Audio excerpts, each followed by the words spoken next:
जय जिजाऊ जय शिवराय. सर्वांना मानाचा रामराम. आज आपण पानिपतच्या युद्धापासून मराठे काही धडा घेणार आहेत का या विषयावर आज हा व्हिडिओ तयार करणार आहोत आणि आपल्याशी बोलणार आहोत. या युद्धामध्ये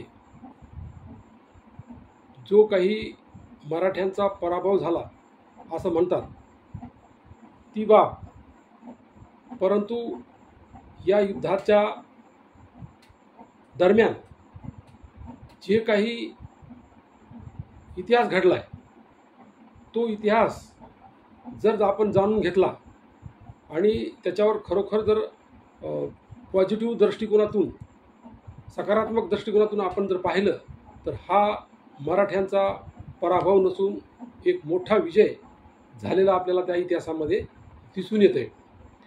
जो पराभव झाला, जो निर्णायक विजय मिळाला पाहिजे होता तो मिळाला नाही, परंतु पराभव जो झाला त्याला पार्श्वभूमी वेगळी आहे. ती पार्श्वभूमी जर आपण जाणून घेतली, जे कोणी इतिहास जाणतात, जे कोणी इतिहासाची त्या युद्धाची ज्यांना इतिहासाची आवड आहे, त्यांना जी माहिती आहे त्या लोकांनी, आणि आपण पाठ्यपुस्तकातून जे काही पानिपतच्या युद्धाच्या बाबतीतले परिणाम, चांगले वाईट परिणाम आणि त्याच्यातले हार जीतचे कारणं हे आपण जर पाहिले तर हे आपल्याला लक्षात येतं. खऱ्या अर्थानं या युद्धामध्ये पराभव जो झाला त्या पराभवास जी इथली त्यावेळेची राजकीय परिस्थिती होती, जे पेशव्यांचं राज्य होतं, ती व्यवस्था आणि त्या पेशव्यांच्या 12 भानगडी ह्या त्याच्यामध्ये कारणीभूत ठरल्या.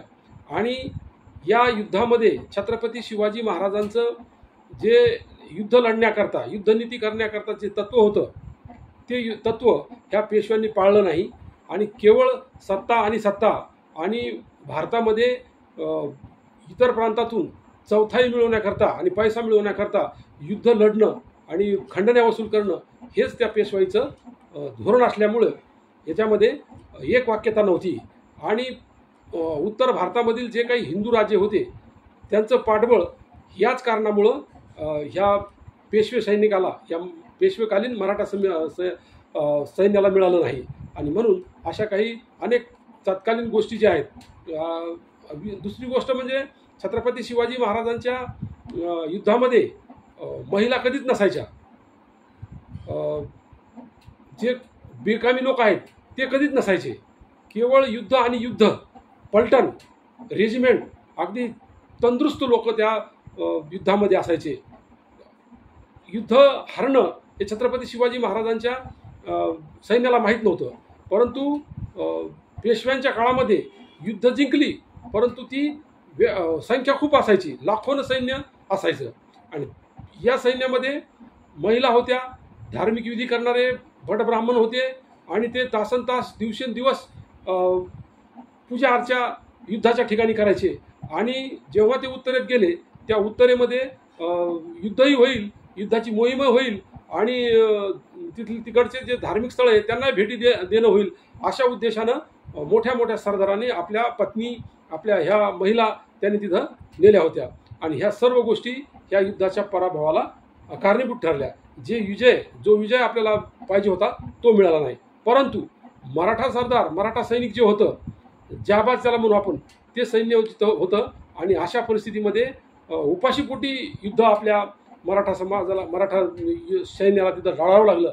आणि अशा परिस्थितीमध्ये ते युद्ध जे आहे दुपारच्या 1 ते 2 वाजेपर्यंत जी परिस्थिती, ज्यावेळेस युद्धाला तोंड फुटलं, सकाळपासून तर दुपारपर्यंत युद्ध हे जवळजवळ जिंकत आलेलं होतं युद्ध होतं. संपूर्ण युद्धाचे फाशे हे जे मराठ्यांच्या बाजूने होते, परंतु युद्धामध्ये सेनापती पडला की सैन्य पळतं, सैरावैरा पळतं, अशी परिस्थिती तिथं झाली होती. आणि त्या सदाशिव भाऊ आणि त्यांचे काही सोबती होते ते नियोजन शून्य असल्यामुळे ते युद्ध लढत होते. युद्धामध्ये युद्धाची जी रणनीती असते ती त्यावेळेस तिथं पाळली जात नव्हती. छत्रपती शिवाजी महाराजांसारखे जर गनिमी काव्याचं युद्ध ते खेळलं जात नव्हतं, डायरेक्ट मैदानावरचं युद्ध ते खेळलं जात होतं. आणि अशा याच्यामध्ये युद्धामध्ये निपुण नसलेला सेनापती त्याच्यावर तिथं होता आणि ते घोड्याहून पडल्याच्या नंतर, हत्तीहून पडल्याच्या नंतर सैन्य शहराबाहेर पळ सुटलं. म्हणजे जिंकत आलेलं युद्ध हे हारलेलं आहे. अशी परिस्थिती त्यावेळेच्या त्या पानिपतच्या.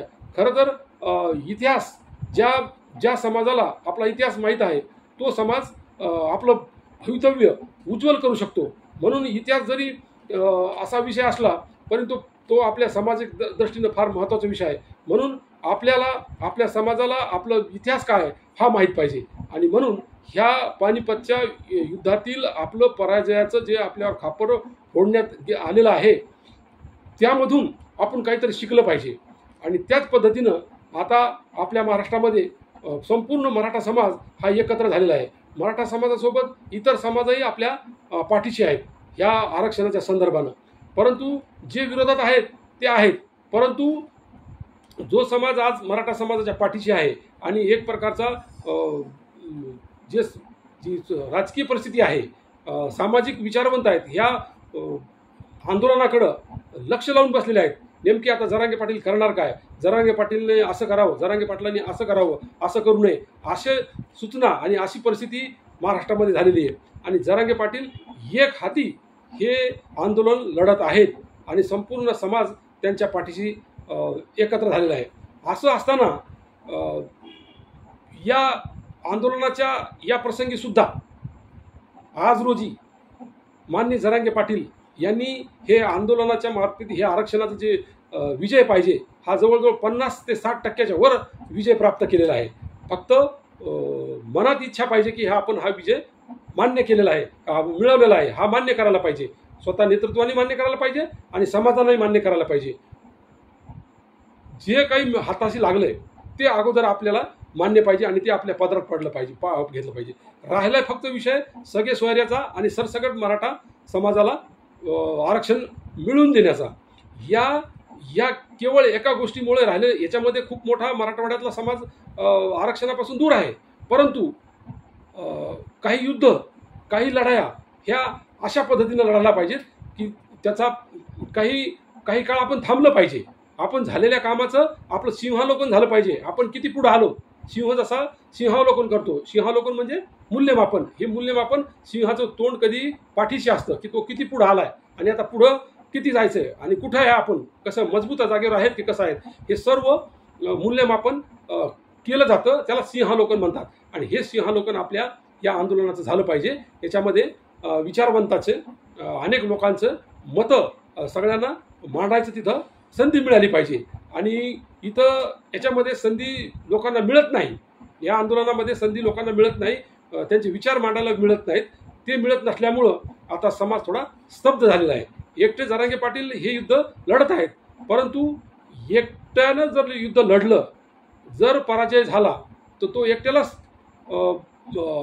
त्याच्यातले काही तोटे झाले ते एकट्याच्याच माथी पडतात आणि विजय झाला तर सर्व समाजात झाला असं होऊ शकतं. परंतु इथं संपूर्ण श्रेय हे माननीय जरांगे पाटलालाच आहे. विजयातलं जे काही आपल्या पदरात पडलं, मराठा समाजाचं जे काही आरक्षणाच्या बाबतीत पडलं ते पूर्ण जरांगे पाटलाचंच ते श्रेय आहे. आणि मराठवाड्यातल्या मराठा समाजाला आरक्षण हे मिळणं शक्यच नव्हतं. परंतु 57 लाख ह्या कुणबी नोंदी आज मिळालेल्या आहेत. आणि जरांगे पाटीलांनी सांगितल्याप्रमाणे या नोंदीचा जर गुणाकार जर केला मग किती पटीत करा, 1.5 कोटी 2 कोटी असं त्यांनी आकडा सांगितलेला आहे. आणि हा काही आकडा छोटा नाही. अशा पद्धतीनं मराठा समाजाला इथं आरक्षण बऱ्याच मोठ्या प्रमाणात मिळालेलं आहे. आणि बाकीचं जे करायचं आहे त्याच्यासाठी मात्र आता त्यांनी तयारी करायला पाहिजे. मी त्यांना नम्रपणे हात जोडून विनंती करतो की पाटील दादा, तुम्ही आमचं दैवत आहात. तुम्ही उपोषण करू नका, तुम्ही जीवाला त्रास करून घेऊ नका. तुम्ही खूप उपोषण केलेले आहेत. तुमचे जर काही अवयव कुचकामी झाले, काही जर तुम्हाला झालं तर हे न भरून येणारं नुकसान इथं होणार आहे. आणि आपल्या कुटुंबाची काळजी, सगळे जे काही आपल्यावर समाजाचं जे हे आहे, लक्ष आहे आणि श्रद्धा आहे ती पाहायला आणि तुम्ही तिथं पाहिजेत. म्हणून तुम्ही आता कृपा करून आपल्याला हात जोडून कळकळीची विनंती आहे की आपण उपोषण सोडावं, उपोषण करू नये. आणि दुसरी गोष्ट सगळ्यात महत्त्वाची की दादा, या सरकारला तुम्ही कितीतरी 10 वर्षापासून या आरक्षणासाठी झगडत आहात आणि गेल्या वर्षभरापासून तुम्ही गेल्या 1.5-2 वर्षभरापासून तुम्ही कितीतरी उपोषणं केलेत आणि ह्या वर्षभरामध्ये तुम्ही निर्णायक वळणावर हे उपोषण आणलेलं आहे, हे आंदोलन आणलेलं आहे आणि अशा याच्यामध्ये सरकार तुम्हाला सतत घुमवत ठेवतं आहे आणि सतत वाऱ्यावर ठेवतं आहे, सतत तुमची फसवणूक करतं आहे आणि याच्यावरून हे स्पष्ट झालेलं आहे की हे आपल्याला आरक्षण देणार नाहीत. आपल्याला निर्णायक जर आरक्षण जे त्यांच्याकडून घ्यायचं आहे ते हे देणार नाहीत. तुम्ही जे मिळवायचं ते मिळवलेलं आहे, आता थोडा बाकी आहे. त्याच्यासाठी तुम्ही तुमची राजकीय शक्ती निर्माण करा. राजकीय शक्ती निर्माण करण्याकरता तुम्ही आतापासून कामाला लागलेला पाहिजे.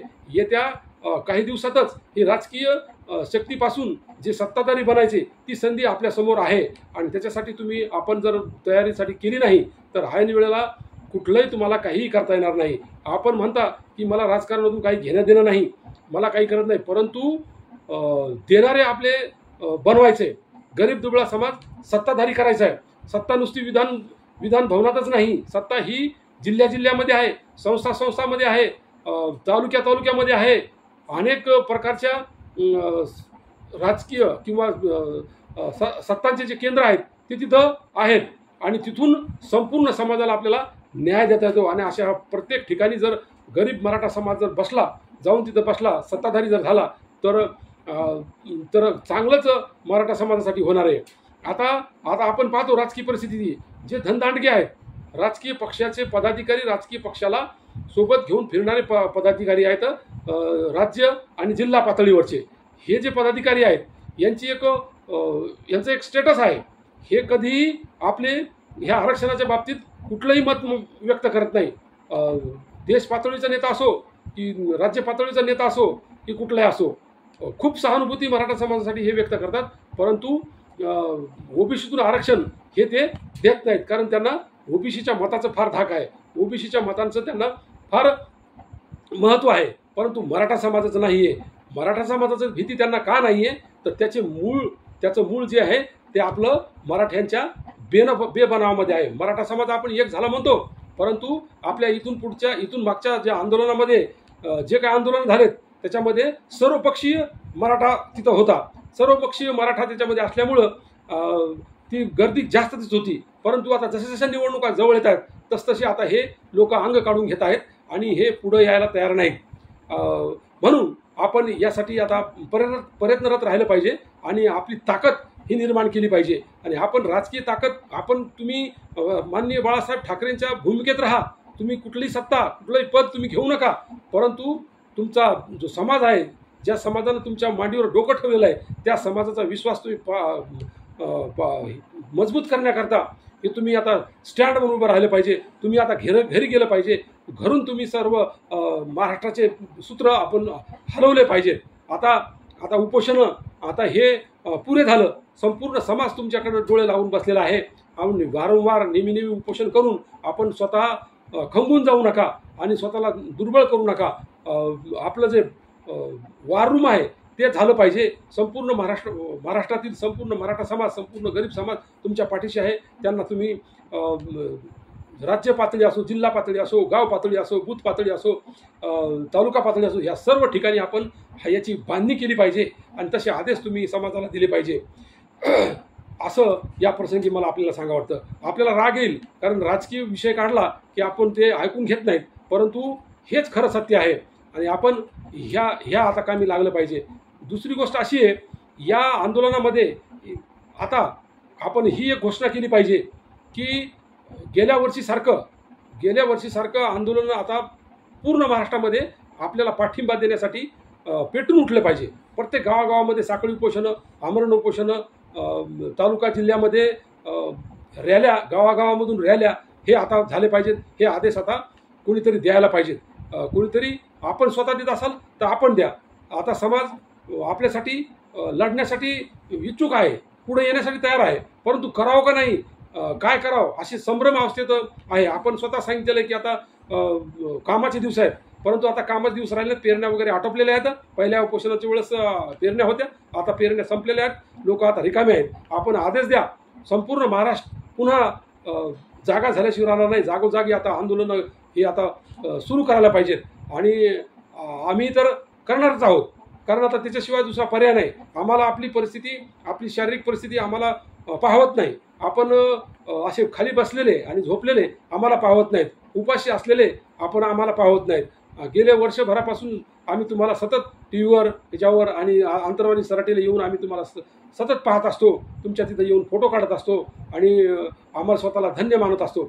आम्हालासुद्धा आपल्यासारखा कुठलाही स्वार्थ नाही, कुठल्याही आम्हाला निवडणुका लढायचे नाही, आम्हाला काही करायचं नाही. परंतु आपलं जे स्वप्न आहे, आपण जे स्वप्न झालं की मराठा समाजाला मी ओबीसीतूनच आरक्षण देणार, हे स्वप्न आहे. याच्यासाठी मात्र आम्ही तुमच्यासाठी काही पण करायला तयार आहोत. फक्त तुम्ही थोडंसं समाजाला जे म्हणतात, समाज माझी माय आहे, मी तुमचं लेकरू आहे, तर लेकरानं ह्या आईचं ऐकायला पाहिजे.